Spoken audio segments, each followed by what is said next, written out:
जय श्री राम। शंखनाद में आपका स्वागत है। उद्धव ठाकरे को अपने सांसदों के जाने का डर इतना सता रहा है कि दिल्ली से लेकर मुंबई तक ताबड़तोड़ बैठकें हो चुकी हैं। दिल्ली में संजय राउत, अनिल देसाई के साथ बैठक, फिर जब वहां भी लगभग बात नहीं बनी तो लाए गए मातोश्री में उद्धव ठाकरे के साथ सीधी बैठक। सांसदों को मनाने की कोशिश हो रही है और उनकी शिकायतें जानने की कोशिश हो रही है कि आखिर उनको समस्या क्या हो रही है इनकी पार्टी के अंदर, क्योंकि एकनाथ शिंदे और बीजेपी जुटे हुए हैं। ऑपरेशन टाइगर चल रहा है और उद्धव ठाकरे के 9 में से कम 6-7 सांसद जो हैं वो महायुति के संपर्क में है और कभी भी पाला बदल सकते हैं।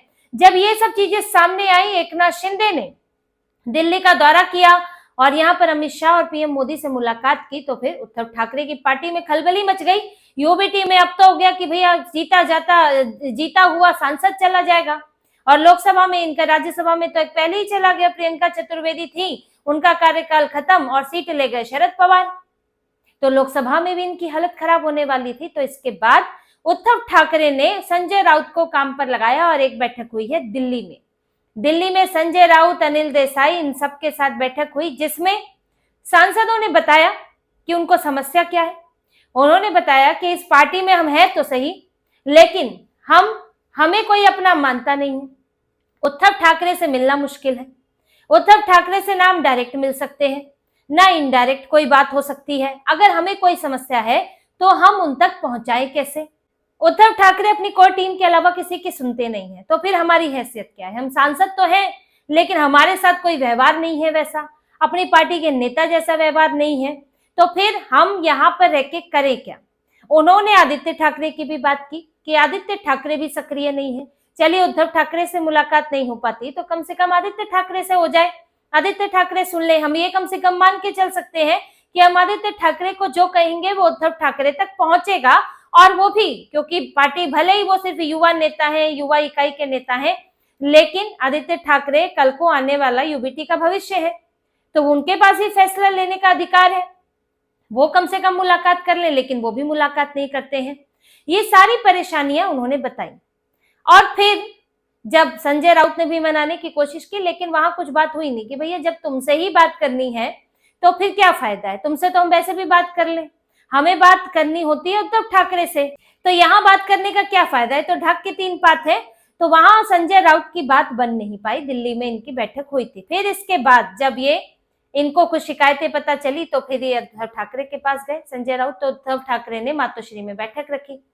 फिर सबने मुंबई में इनसे मुलाकात के लिए पहुंचे, जिससे प्रियंका चतुर्वेदी फिलहाल सांसद नहीं है, लेकिन वो भी गई थी। अरविंद सावंत, अनिल देसाई और भी इनके जो सांसद हैं वो पहुंचे हुए थे।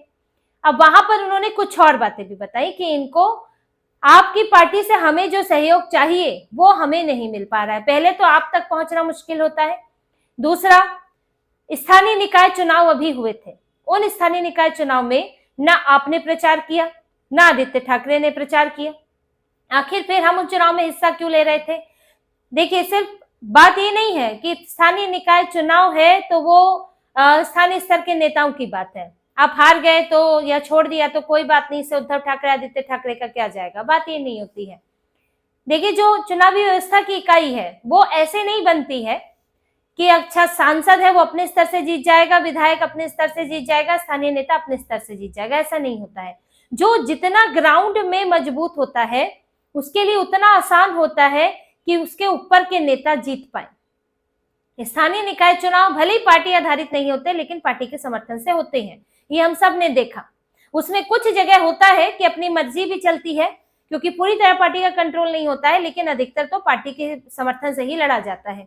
अगर आप स्थानीय स्तर पर मजबूत होंगे तो आपकी विधायक को सपोर्ट मिलेगा, उसके लिए विधायक के लिए वहां पर माहौल बनेगा।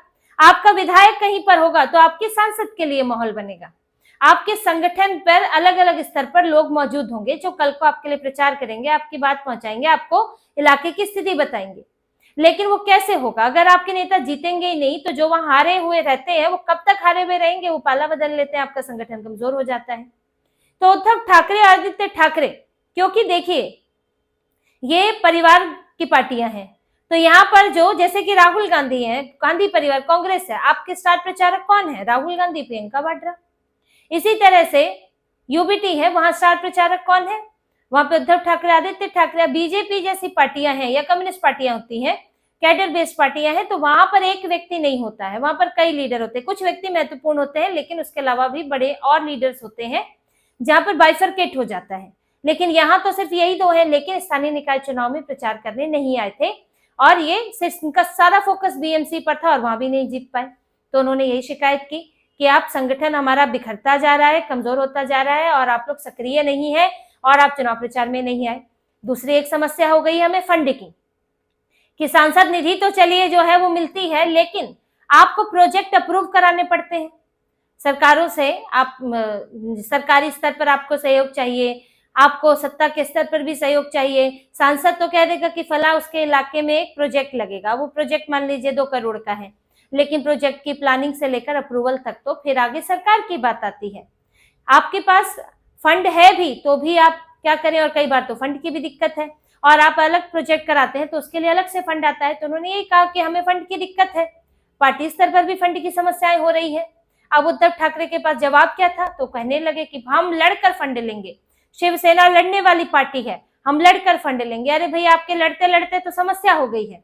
आपने इतने रिश्ते खराब कर लिए कि आप एकनाथ शिंदे से तो बनती नहीं है, बीजेपी के साथ भी आपने रिश्ते खराब कर लिए हैं। आप इस तरह से अभी तक लड़ाई इस तरह चल रही है कि बीजेपी आपकी जैसे दुश्मन है। तो आप जब ऐसा व्यवहार करेंगे, जब उद्धव ठाकरे, आदित्य ठाकरे हर बात पर, हर छोटी बात पर, तेल, गैस, पहलगाम में जहां सरकार का समर्थन करने चाहिए तो वहां पे, बांग्लादेशियों पर कार्रवाई करो तो वहां पे, तो आप हर चीज पे जब सवाल ही करेंगे तो फिर आपको सरकार से सहयोग कैसे मिलेगा? फिर आपको सहयोग मिलेगा, ऐसा नहीं है कि सारे काम रुक जाएंगे, लेकिन वो पूरी प्रक्रिया के तहत मिलेगा, आपको आउट ऑफ द वे जाकर नहीं मिलेगा। कुछ चीजें आउट ऑफ द वे भी होती हैं, तो ये आपको करने के लिए आपको अच्छा व्यवहार करना चाहिए। आप विरोध करें, लेकिन हर चीज का विरोध कर रहे हैं, हर बात पे अड़ंगा लगा रहे हैं, तो इससे समस्या आती है। तो इनके सांसदों ने इनको यही सलाह दी कि आप थोड़ा माहौल अच्छा बनाएं, आप हमारे लिए भी काम करने लायक माहौल बनाएं। ये सारी शिकायतें जब उद्धव ठाकरे के पास, उनके सामने थी, ऐसा नहीं था कि कोई उद्धव ठाकरे वहां मीटिंग नहीं ले, उद्धव ठाकरे मौजूद थे और उनसे ये सारी शिकायतें की गई। तब उन्होंने, बोलने को आपके पास है क्या? आपके मातोश्री में आपके जो 4-5 लोग हैं, उनके अलावा किसका दखल है? तो उनको अब बोलना पड़ा कि नहीं नहीं, आप सबके लिए मातोश्री के दरवाजे खुले हैं, आप चाहे तो डायरेक्ट मिल सकते हैं, आप चाहे तो इनडायरेक्ट भी मिल सकते हैं, यानी किसी और के जरिए भी आप बात पहुंचा सकते हैं। तो ऐसी कोई बात ही नहीं है, और फंड तो हम लड़कर ले लेंगे। ये जिन चीजों पे बोल सकते थे, अब स्थानीय निकाय चुनाव पर तो क्या बोल सकते थे, क्योंकि इनका फोकस बीएमसी पर था, इनके पास लोग नहीं थे, इनका संगठन खत्म हो गया। अब आप मजबूरियों के अलावा क्या सुना सकते हैं, क्या बता सकते हैं उन्हें कि भाई हमारे संगठन की हालत खराब थी, हम नहीं आ सकते थे। अब संगठन की हालत ही खराब है तो आपके साथ क्यों रहे? तो कुछ मजबूरियां गिनाई, कुछ आश्वासन दिए कि हम डायरेक्ट आपको अप्रोच करने का मौका देंगे, आप अपनी बात पहुंचा सकते हैं, और जो बीच में व्यवधान करते हैं, जो बीच में रोकने की कोशिश करते हैं, बात पलटते हैं, उनके खिलाफ भी कार्रवाई होगी या उनको हटाया जाएगा उस बीच के रास्ते से। तो ये सारी बातें उनको बोली गई। हालांकि सांसद जो हैं वो बहुत पूरी तरह से कोई आश्वस्त तो दिखे नहीं, क्योंकि आपको उनके पास देने के लिए है क्या? आप उनके लिए मुसीबत ही बनते हैं, क्योंकि आप एक तो विचारधारा के विपरीत चल रहे हैं। अभी वक्फ बोर्ड संशोधन बिल से जो शुरू हुआ, उसमें हर चीज में ये लोग विरोध करते हैं। आप देखिए, आप महाराष्ट्र के अंदर धर्मांतरण विरोधी कानून का समर्थन कर रहे हैं उद्धव ठाकरे, मजबूरी है, करना पड़ रहा है। उसमें भी कई इफ एंड बट इन्होंने लगाए हैं कि ऐसा नहीं होना चाहिए, वैसा नहीं होना चाहिए, लेकिन करना पड़ा, मजबूरी है। बीएमसी जीत गए होते या कुछ चुनाव जीत गए होते तो ये विरोधी कर देते, फिर तो ये पूरे मुस्लिम परस्ती हो जाते, तुष्टीकरण तो करते हैं लेकिन फिर खुले तौर पर हो जाते। वो तो इन्हें अब हिंदू का डर सता ही रहा है तब से। लेकिन आप जब संसद में जाते हैं तो संसद में आप अपने सांसदों को बोलते हैं वक्फ संशोधन बिल का विरोध करो। किस आधार पर विरोध करो? वंदे मातरम पर सरकार का विरोध करो। सरकार जो है वंदे मातरम, पूरा वंदे मातरम लाना चाहती है। वंदे मातरम को कांग्रेस ने काट छाट कर उसकी आत्मा ही खत्म कर दी और उसमें हिंदू संस्कृति की पहचान मिटाने की, छाप मिटाने की पूरी कोशिश की। तो इसको आप कांग्रेस का विरोध नहीं कर पाते हैं आपके अरविंद सावंत, तो आप जो है फिर हमारे लिए मुसीबत ये खड़ी करते हैं कि कल को सांसदों को अपने इलाके में जाना है, आपसे पूछा जाएगा हिंदुओं के लिए क्या किया, तो अंडा किया, कुछ नहीं किया। आप तो हिंदुओं के खिलाफ थे, आप तो कांग्रेस की गोद में बैठे थे। तो वहां पर इस तरह से पब्लिक डीलिंग जब होती है, जब वर्ड ऑफ माउथ से जाता है लोगों के बीच, तो उससे निपटे कैसे? आपके पास दिखाने के लिए क्या है कि आपने हिंदुओं के लिए किया क्या है? तो ये सांसदों की एक चीज बड़ी समस्या है इनकी पार्टी में। लेकिन ये बात कोई आज वो पहली बार नहीं कह रहे हैं, ये बात तब से कही जा रही है जब ये विधानसभा चुनाव हारे थे। लेकिन उद्धव ठाकरे ने इसे सुना नहीं और वो तुष्टीकरण में डूबते गए।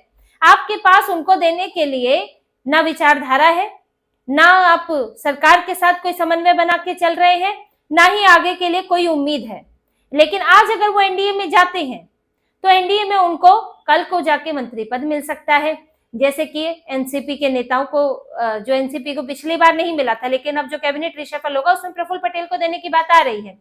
उनकी फंड की समस्या खत्म हो सकती है, उनके लिए आगे के रास्ते खुल सकते हैं, उनके पास एक मजबूत विचारधारा होगी। तो आपके पास तो कुछ भी नहीं है, सिर्फ क्यों क्या है? ठाकरे परिवार से निष्ठा, ठाकरे परिवार से निष्ठा। तो जो सांसद थे उन्होंने अपनी समस्याएं तो कह दी और उद्धव ठाकरे ने कुछ कोशिश की, लेकिन बात ज्यादा बनती हुई दिख नहीं रही है। उद्धव ठाकरे ने संजय राउत को भी बोला है।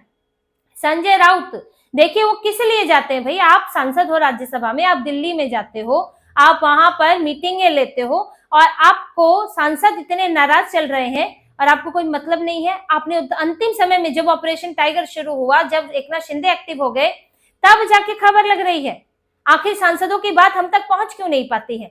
संजय राउत को भी हड़काया गया है कि आप मीडिएटर तो नहीं कहेंगे, लेकिन आप एक पुल की तरह हैं कि आप वहां पर सांसदों की बात हम तक पहुंचाएं। अब उद्धव ठाकरे एक एक व्यक्ति से नहीं मिल सकते, ये तो तय है। जैसे किसी भी पार्टी का प्रमुख एक एक व्यक्ति से, एक एक नेता से नहीं मिल सकता, क्योंकि सबकी अपनी शिकायतें, अपनी चीजें होती हैं। तो एक लेयर बनती है, एक बड़ा नेता, फिर उसके साथ एक कोर टीम वाले होते हैं, तो उन तक बात पहुंचाने के लिए एक लेयर होती है। तो वो लेयर सही होनी चाहिए कि क्या सही बात पहुंचानी है, नहीं पहुंचानी है, क्या स्थितियां बन रही हैं। पहले ही बैठक करा लो, पहले ही कुछ मांगे पूरी करा दो। तो संजय राउत तो ये काम कर नहीं पा रहे हैं। तो उद्धव ठाकरे की उनसे भी बात हुई है कि इनकी बात हम तक पहुंचते पहुंचते इतना समय कैसे लगा, आखिर वहां पर इनको मैनेज क्यों नहीं किया जा रहा है, कि बार बार क्यों बिदक रहे हैं। ये संजय राउत की भी कमी है। और संजय राउत तो क्या ही मैनेज करेंगे, संजय राउत तो अपनी 2028 में सीट मैनेज करने में लगे हैं। अच्छा, शरद पवार को कैसे भी राज्यसभा पहुंचा दो, तो कल को शरद पवार कांग्रेस से मुझे समर्थन दिलवा देंगे, मैं सांसदी अपनी वहां पर बचा लूंगा भी, जैसे प्रियंका चतुर्वेदी तो नहीं बचा पाई। तो संजय राउत तो अपनी सेटिंग में लगे रहते हैं। अब उद्धव ठाकरे की तो अब ऐसे चक्रव्यूह में फंसे हैं कि ना तो निकल सकते ना तो रह सकते। संजय राउत जैसे नेता अपने आसपास रख रखे हैं, उनको ये निकाल भी नहीं सकते, उनको रख भी नहीं सकते हैं। तो ये बड़ी परेशानी है इनके साथ। लेकिन अब ये अपने संजय राउत को जब तक चिपका कर रखेंगे, बाकी सब इनसे दूर होते जाएंगे। तो फिलहाल सांसदों की भी यही स्थिति लग रही है, वो संपर्क में तो उधर भी है। अब बात यह है कि कितनों को बचा पाते हैं कि एंटी डिफेक्शन ये लागू कर पाए। अगर 5-6 बचा लिए तो एंटी डिफेक्शन लग सकता है, तो बाकी 4 को भी सोचना पड़ेगा। तो यही इनकी कोशिश है कि जैसे तैसे करके इतने हम अपनी साइड कर ले कि एंटी डिफेक्शन का डर बना रहे। वरना तो इनके कई सांसद तो हैं जो पूरी तरह पार्टी बदलने का मन बना चुके हैं। तो इसी तरह की और खबरें और विश्लेषण आपके लिए लाते रहेंगे। हमसे जुड़े रहिए, सब्सक्राइब कीजिए, कमेंट कीजिए। बहुत बहुत धन्यवाद। जय श्री राम।